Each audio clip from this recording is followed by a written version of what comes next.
Assalamualaikum warahmatullahi wabarakatuh. Oke teman-teman, dalam kesempatan ini, perkenankan kami dari kelompok 6. Dalam presentasi kali ini, kami akan membahas tentang Project Base. Tapi sebelum itu, kami mengucapkan terima kasih kepada Bu Eka, selaku dosen pengampu mata kuliah Strategi Pembelajaran. Baik, sebelum kami menjelaskan tentang Project Base, kami akan memperkenalkan anggota kelompok kami. Untuk yang pertama, Hernina Putri Wiryanti, 18111241024. Yang kedua, Alailu Nurul Rahma, 18111241036. Yang ketiga, Hanifah Fajarah Himsah, 18111241049. Yang keempat, Kismawanti, 18111241052. Yang kelima, Ellen Rinjani, 18111244013. Yang keenam, Dewi Indah Kusemawanti, 18111244029. Baik, untuk pembahasan yang pertama, akan kita bahas tentang pengertian Project Base, yang akan dijelaskan oleh Mbak Ellen Rinjani. Baiklah, sebelumnya perkenalkan, saya Ellen Rinjani, NIM 18111244013. Yang pertama yang akan saya bahas yaitu pengertian dari Project Base. Yang pertama, menurut Goodman and Stevens, Project Based Learning merupakan pendekatan pengajaran yang dibangun di atas kegiatan pembelajaran dan tugas nyata yang memberikan tantangan bagi peserta didik yang terkait dengan kehidupan sehari-hari untuk dipecahkan secara kelompok. Yang kedua yaitu Grant mengatakan bahwa Project Based Learning atau pembelajaran berbasis proyek merupakan pembelajaran yang berpusat pada peserta didik untuk melakukan suatu investigasi yang mendalam terhadap suatu topik. Yang ketiga yaitu Project Based Learning merupakan pendekatan pembelajaran yang memperhatikan pemahaman. Peserta didik melakukan eksplorasi, penilaian, interpretasi, dan mensintesis informasi melalui cara yang bermakna oleh The George Lucas Educational Foundation.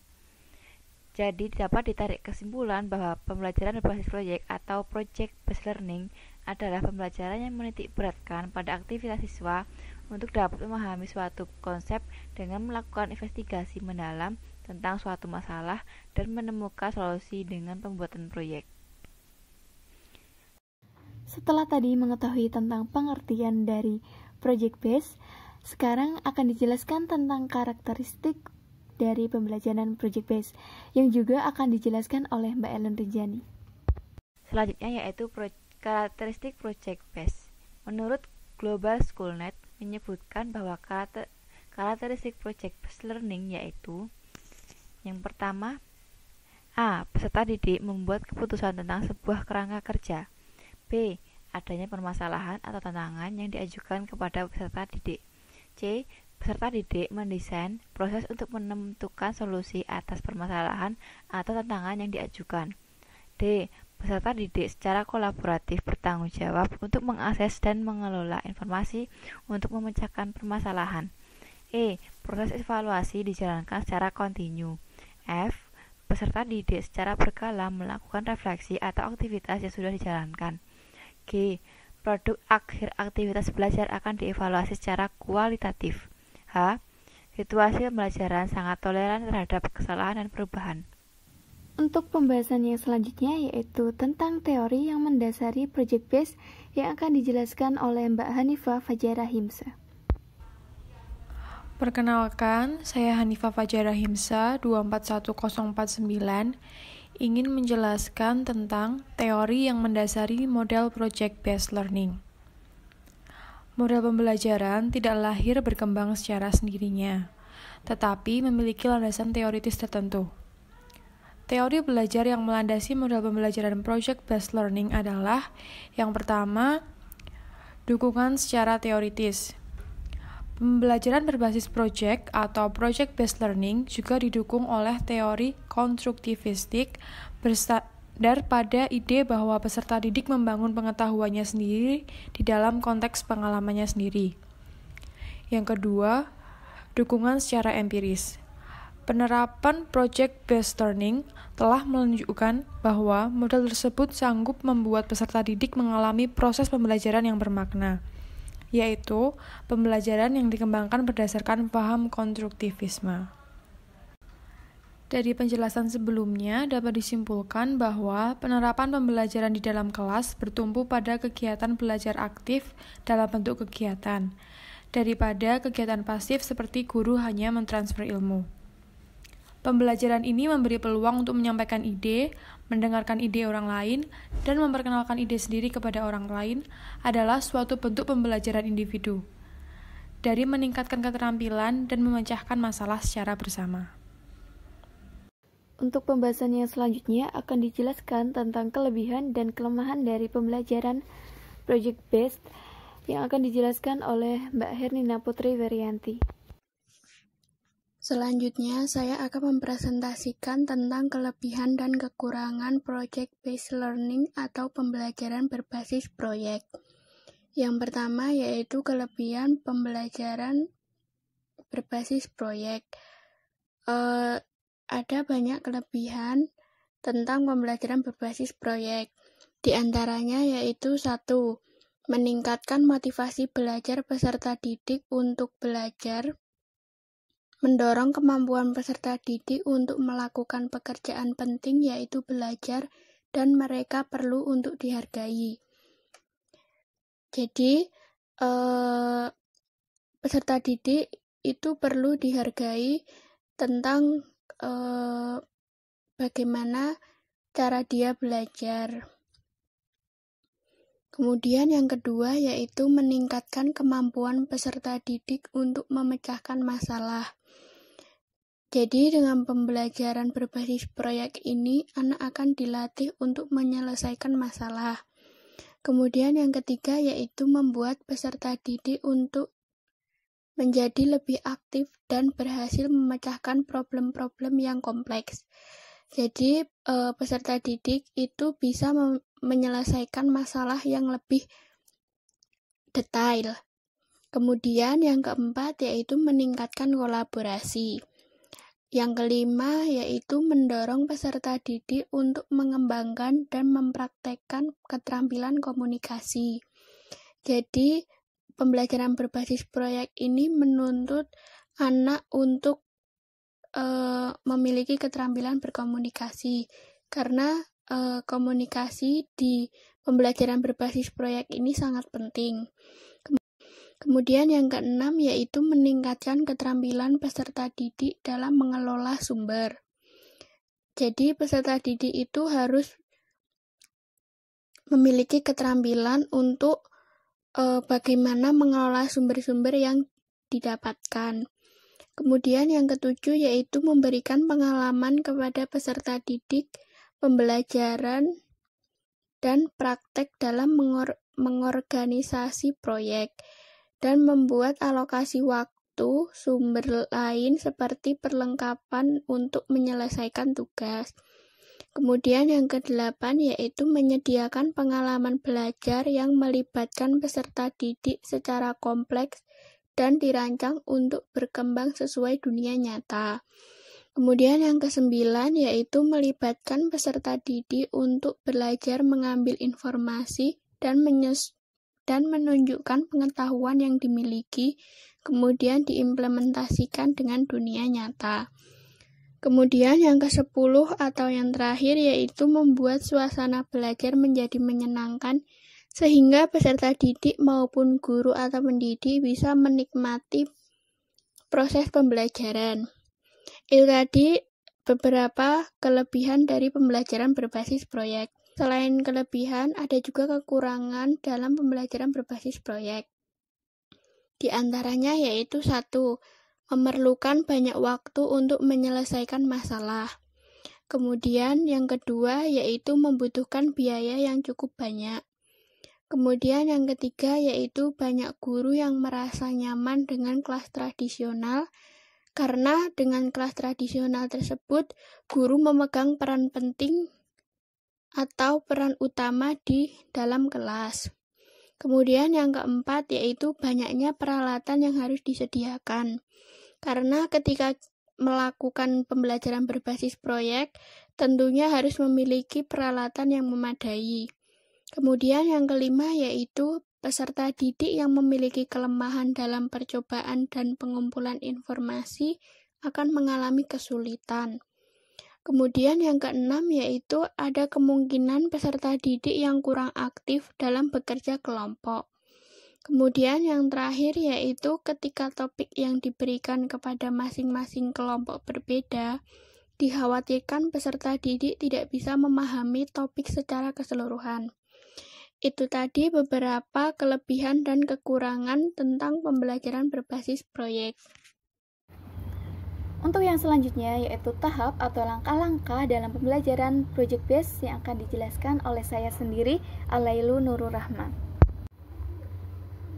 Tahap atau langkah pembelajaran project based.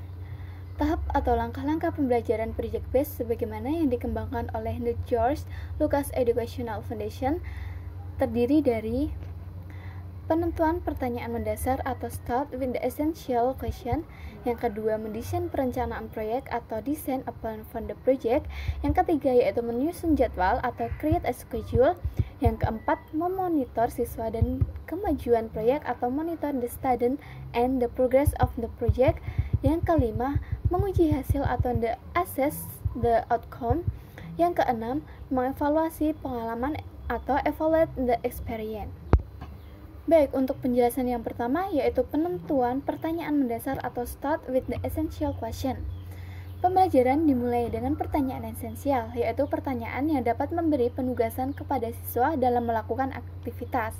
Topik penugasan sesuai dengan dunia nyata yang relevan untuk siswa, dan dimulai dengan sebuah investigasi mendalam. Untuk yang kedua yaitu mendesain perencanaan proyek atau design a plan for the project. Perencanaan dilakukan secara kolaboratif antara guru dan siswa.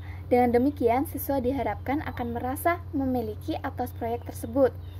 Perencanaan berisi tentang aturan main, pemilihan aktivitas yang dapat mendukung dalam menjawab pertanyaan esensial dengan cara mengintegrasikan berbagai subjek yang mungkin, serta mengetahui alat dan bahan yang dapat diakses untuk membantu penyelesaian proyek.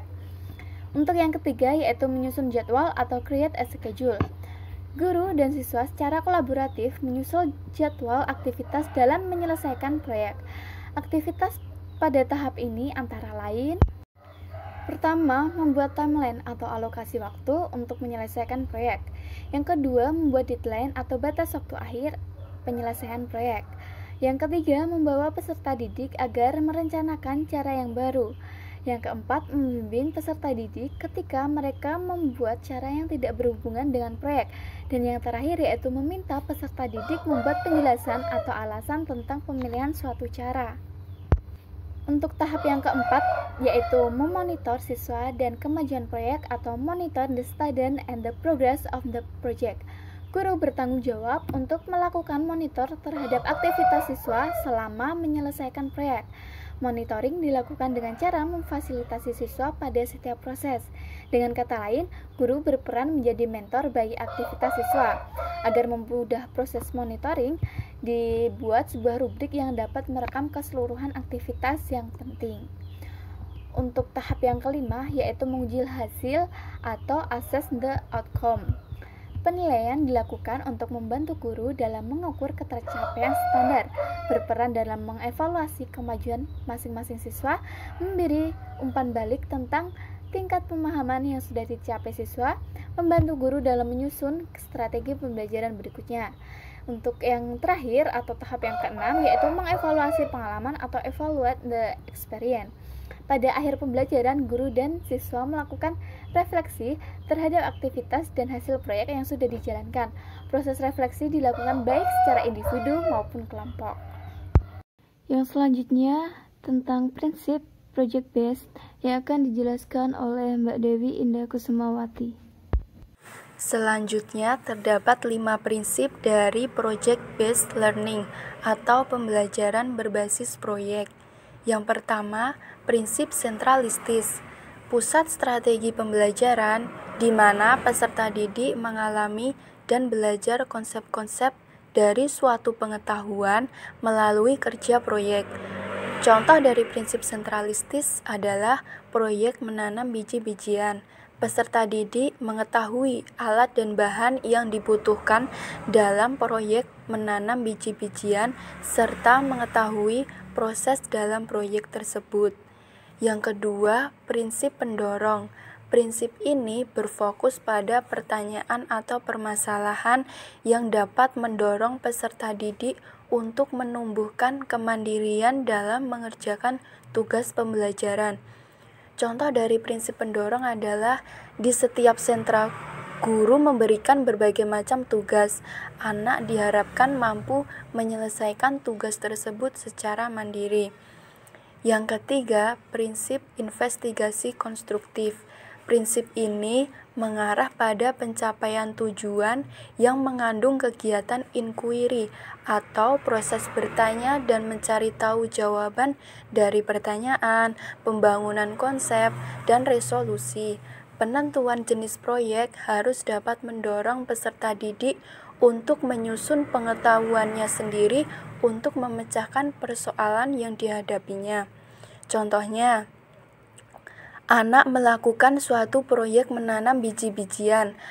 Dalam proses pembuatan proyek menanam biji-bijian, anak mencari tahu jawaban dari mengapa melakukan proyek tersebut dan tujuan melakukan proyek tersebut apa.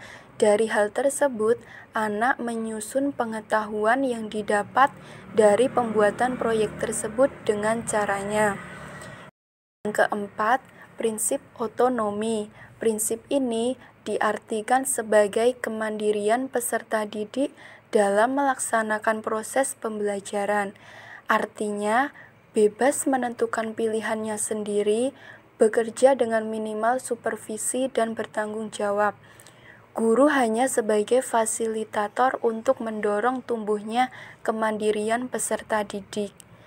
Contohnya, di setiap sudut pembelajaran atau sentra ada berbagai macam kegiatan.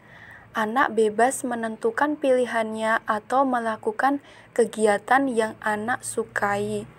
Yang kelima, prinsip realistis. Prinsip ini merupakan pembelajaran proyek yang harus memberikan perasaan realistis atau sesuatu yang nyata kepada peserta didik. Contohnya, guru mengajak anak didiknya untuk belajar di luar sekolah atau karya wisata seperti ke kebun binatang. Untuk pembahasan yang terakhir, yaitu tentang penerapan Project Based di PAUD yang akan dijelaskan oleh Mbak Kismawanti. Selanjutnya yaitu implementasi Project Based Learning pada anak usia dini. Implementasi Project Based Learning pada anak usia dini dibagi menjadi 3. Yang pertama, pembelajaran proyek total untuk anak usia dini. Bentuk ini menghendaki setiap bidang studi atau pengembangan melebur menjadi satu, menunjukkan keterkaitan dalam bidang studi lain, membentuk satu kesatuan yang utuh. Implementasi pembelajaran proyek total pada anak usia dini terdapat pada pembelajaran tematik. Pembelajaran tematik diajarkan pada anak usia dini karena pada dasarnya anak usia dini masih melihat segala sesuatu sebagai satu kesatuan atau holistik. Perkembangan fisiknya tidak dapat dipisahkan dengan perkembangan mental, sosial, dan emosional. Prinsip pemilihan tema merupakan wahana yang berisikan bahan-bahan yang perlu dikembangkan lebih lanjut oleh guru menjadi program pengembangan yang operasional. Berikut merupakan implementasi pembelajaran proyek total pada pembelajaran tematik anak usia dini. Contoh, tema pekerjaan. Aspek bahasa yang dapat dikembangkan melalui tanya jawab mengenai macam-macam pekerjaan. Kemudian kognitif, bermain peran dengan melibatkan jenis pekerjaan tertentu, misalnya seorang dokter. Kemudian aspek jasmani, lomba mencari dan mencocokkan jenis pekerjaan dan tempat bekerja. Jenis permainan ini yaitu permainan bergu atau berkelompok. Yang kedua, pembelajaran proyek parsial atau bagan untuk anak usia dini. Pembelajaran proyek parsial atau bagan pada anak usia dini dalam bentuk penggabungan antara bidang studi atau pengembangan yang berdiri sendiri dengan bidang studi yang saling berhubungan. Bidang studi yang berdiri sendiri diberikan dengan model pembelajaran lama atau biasa, sedangkan bidang studi yang berhubungan diberikan dengan bentuk proyek. Berikut merupakan contoh pembelajaran proyek parsial atau bahkan untuk anak usia dini. Tema: makanan dan minuman. Guru dan siswa melakukan eksplorasi dari hasil ide-ide atau pertanyaan yang muncul dari anak. Kemudian, ide-ide tersebut disusun menjadi suatu susunan rencana kegiatan.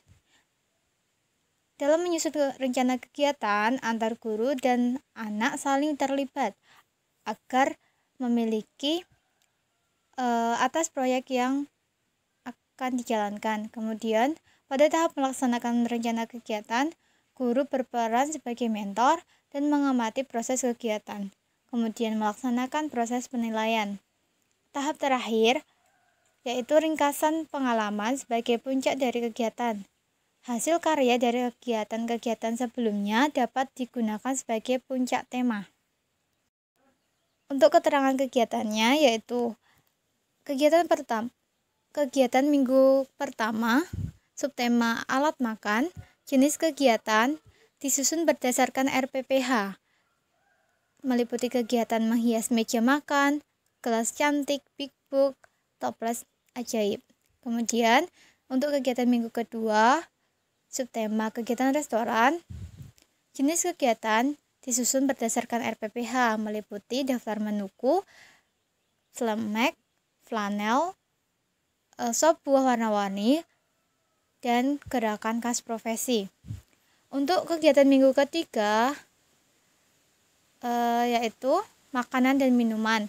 Jenis kegiatan disusun berdasarkan RPPH, meliputi kegiatan es krimku, tebak nama buah, serta gerak huruf. Kemudian, pada kegiatan minggu keempat, subtema profesi di restoran. Jenis kegiatan disusun berdasarkan RPPH, meliputi kegiatan master chef, bernyanyi dan menari, serta tebak profesi. Pada puncak tema, yaitu restoran.